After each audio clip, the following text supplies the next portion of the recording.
Բարով ձեզ հարգելի հայրենակիցներ, ես Մարատ Հակոբյանն եմ Կիևից։ Այսօր Ուկրաինայի դեմ ռուսական լայնածավալ ագրեսիայի 1150-րդ օրն է, ձեզ համար նորից կարճ եթեր եմ պատրաստել։ Նախ իմ կողմից ասեմ, որ շատ շնորհակալ եմ ձեր սրտանց եւ ողջևորող մեկնաբանությունների, ձեր լայքերի եւ մեր եթերները տարածելու համար։ Շատ եք օգնում, շատ շնորհակալ եմ ձեզ։ Այսօր ավագ ուրբաթն է, որոշեցի կարճ եթերով տեղեկացնեմ ձեզ կարևոր իրադարձությունների մասին։ Գիտեմ, որ բոլորը զբաղված են զատիկի նախապատրաստվելով։ Մենք նույնպես պատրաստվում ենք, առաջին անգամ Ուկրաինայի հայերը միավորված են նշելու տոնը, եթե առաջ առանձին նշում էինք եւ հայկականը եւ ուղղափառ զատիկը, հիմա այս տարվանից եկեղեցու օրացույցները գրեթե համընկել են եւ միասին ենք նշում։ Ինչպես գիտեք, նախկինում ուղղափառ եկեղեցին զատիկը նշում էր այլ օր, սակայն ուկրաինական եկեղեցու անկախացումից հետո տոները հիմնականում համընկնում են հայ առաքելական եկեղեցու տոնացույցին, բացառությամբ Սուրբ Ծննդյան օրվա։ Ուկրաինայում Սուրբ Ծնունդն այժմ նշվում է դեկտեմբերի 25-ին։ Ապրիլի 18-ը առավոտվանից սկսվեց ռուսական դրոնների եւ հրթիռների հարձակումներով Խարկովի, Սումիի եւ Դնեպրի վրա։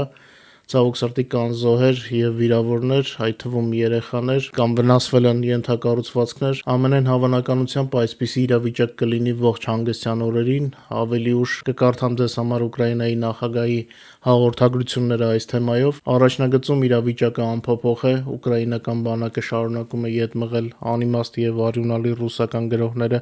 մի քանի ուղղություններով։ Հիմա ռուսները նոր ձև են հնարել, մոտոցիկլետային գրոհներ են կազմակերպում, որոնք նույնպես ջախջախվում են, ինչպես եւ մյուս տեսակի իրենց բոլոր գրոհները։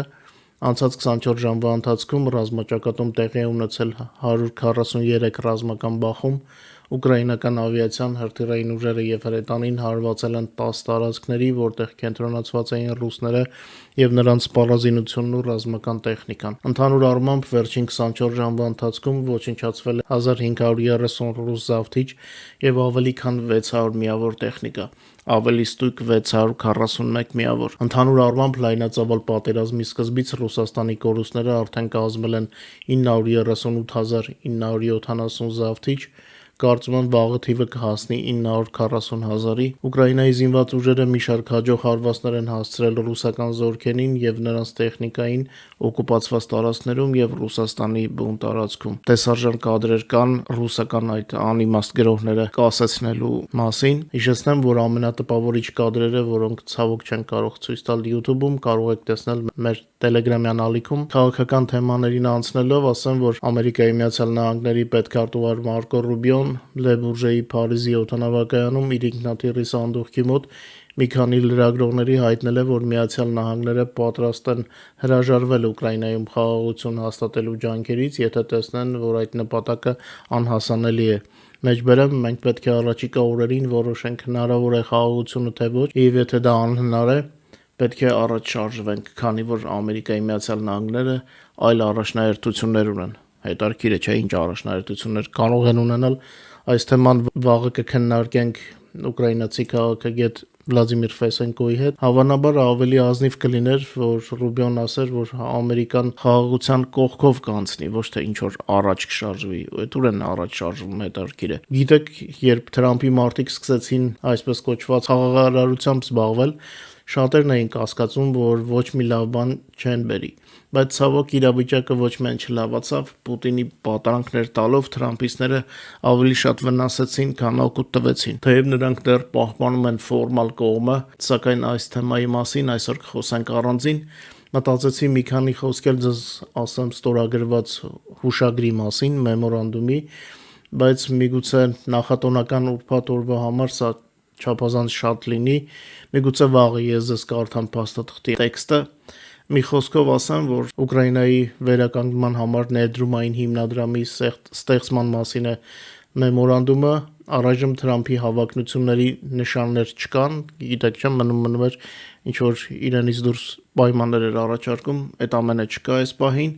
Դժվար է ասել, թե արդյոք նրանք կլինեն, թե չեն լինի հաջորդ քայլերում, բայց այս փուլում դա ավելի շատ նման է Զելենսկու Ուկրաինայի հաղթանակի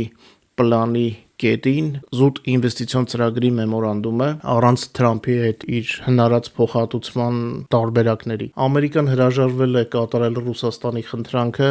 ավելի շատ երևի թե Լավրովի խնդրանքը, պատկերացնում եք Լավրովը իրեն այնպիսի մարդու տեղ է դրել, որ անձնական խնդրանքներ է տալիս ամերիկյան ներկայացուցիչներին, ինչպես հաղորդել է Պուտինի օգնականը Ռոսիա 1 հեռուստաալիքի եթերում, խոսքը Ուշակովի մասին է։ Ամերիկան չի համարում նույնիսկ քննարկման արժանի Մոսկվայի եւ Վաշինգտոնի միջև ուղիղ չվերթների վերականգնումը առանց առաջընթացի Ուկրաինայի ուղղությամբ։ Ռուսաստանը շարունակում է ակտիվորեն խնդրել Ամերիկային վերականգնել ուղիղ ավիահաղորդակցությունը եւ հանել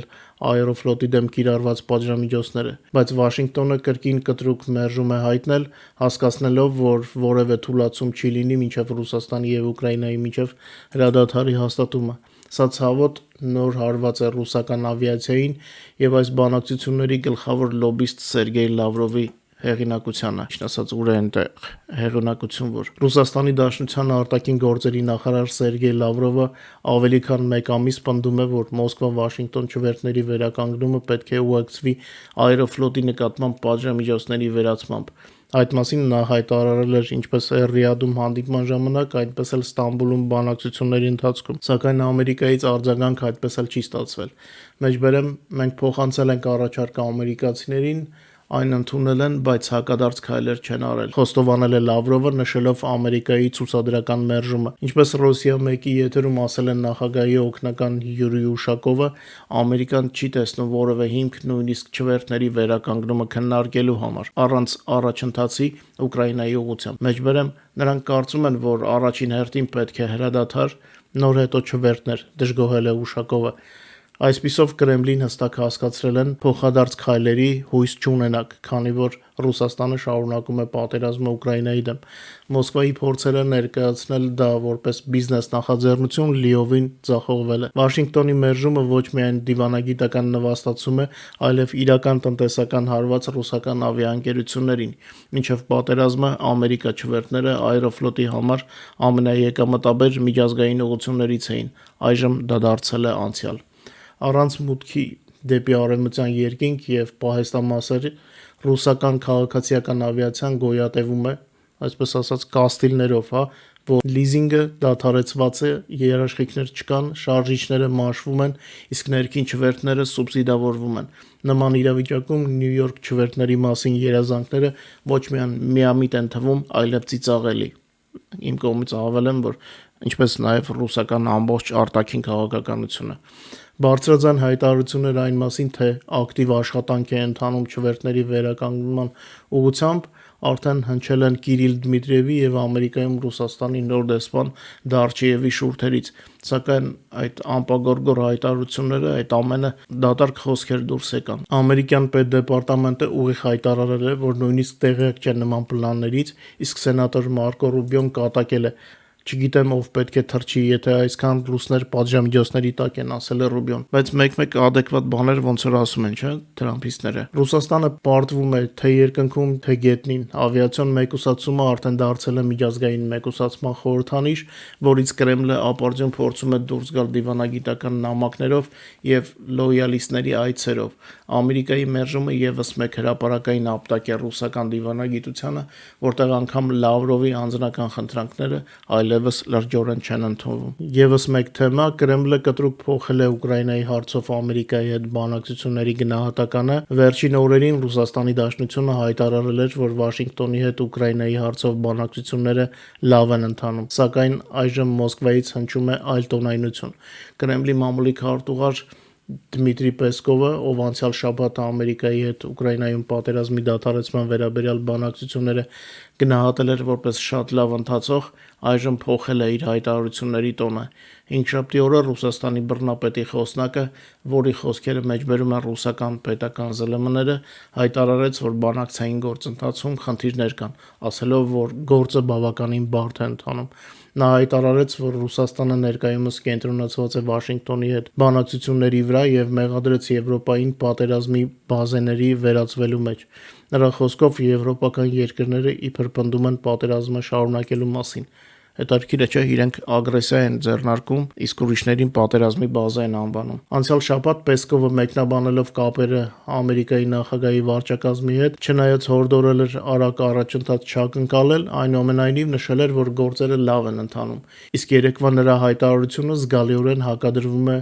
նրա նախորդ խոսքերին։ Մինչդեռ ԱՄՆ նախագահ Դոնալդ Թրամփը Սպիտակ տանը Իտալիայի վարչապետ Ջորջա Մելոնիի հետ հանդիպմանը հայտարարել էր, որ այս շաբաթ ամերիկյան կողմը Ռուսաստանի Դաշնությունից կլսի պատասխան Ուկրաինայում կրակի դադարեցման առաջարկի վերաբերյալ։ Ուկրաինայի նախագահը ռուսական հարվածների ֆոնին նոր հայտարարություն է տարածել։ Վլադիմիր Զելենսկին զգուշացրել է ռուսական հարվածների վտանգի մասին Սուրբ Զատիկից առաջ եւ տոնից հետո։ Ուկրաինան Զատիկից առաջ եւ տոնից հետո կարող է բախվել ռուսական օկուպացիոն ուժերի նոր հարվածների երկրի էներգետիկ օբյեկտների վրա։ Համապատասխան հայտարարությամբ հինգշաբթի հանդես է եկել Ուկրաինայի նախագահ Վլադիմիր Զելենսկին, հղում անելով հետախուզության տվյալներին։ Մեջբերեմ, իհարկե մենք գիտենք, թե ինչի է պատրաստվում Ռուսաստանը։ Կան մեր հատուկ ծառայությունների հետախուզության տվյալները։ Զատկի շրջանը եւ դրան հաջորդող ժամանակահատվածը կարող են վերածվել Ռուսաստանի նոր հարձակումների, ասել է Ուկրաինայի պետության ղեկավարը։ Նախագահն ընդգծել է, որ չնայած լայնածավալ պատերազմին, Ուկրաինան արդեն երրորդ տարին է, ինչ անցկացնում է ձմեռային շրջանը առանց էլեկտրաէներգիայի զանգվածային անջատումների։ Նա նշել է, որ էներգահամակարգը դիմակայել է 100 հազարավոր քաղաքացիների ջանքերի շնորհիվ, օբյեկտների պաշտպաններ, վերանորոգման խմբեր, էներգետիկներ եւ շինարարներ։ Սա բոլոր ուկրաինացիների ձեռքբերումն է։ Նախագահի խոսքով էներգետիկ համակարգի պաշտպանությունը միայն հակաօդային պաշտպանության կամ զինված ուժերի խնդիրը չէ։ Նա շնորհակալություն է հայտնել բոլոր նրանց, ովքեր տեղում պահպանում են ենթակառուցվածքների աշխատանքը եւ օգնում վերականգնման գործում։ Ուկրաինացիները շարունակելու են պաշտպանել իրենց երկիրը, եզրափակել է Զելենսկին։ Իսկ ես այսքանով եզրափակեմ իմ կարճ եթերը ավագ ուրբաթ օրով։ Ձեզ լավ հանգստյան օրեր եմ մաղթում, մինչ նոր հանդիպում։